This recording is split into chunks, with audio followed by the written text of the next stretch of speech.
今集講無父，無父就係神失丑未。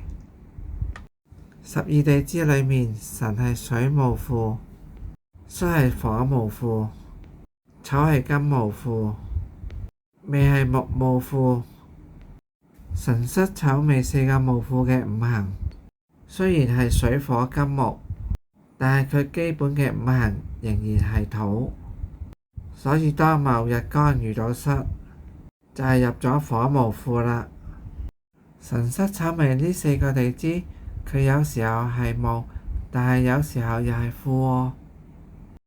咁咩時候係木，咩時候係父啦？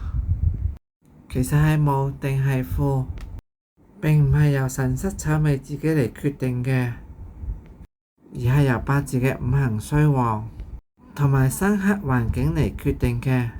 簡單嘅解釋就係，八字身強就叫父，八字身弱就叫木。身強入父嘅意思就係，當八字日干嘅五行得到月令，佢生父嘅五行多，而克泄嘅五行少，咁樣大概就可以判斷呢個日干係處於入父嘅狀態。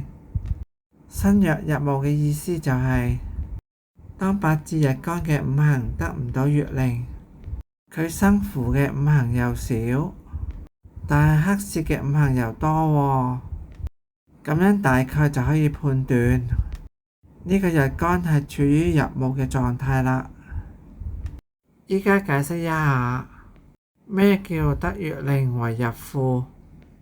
當三期嘅月生喺寅卯月，落喺乾六宮就為入父。當三期嘅丙生喺寅卯至午月，落喺乾六宮就為入父。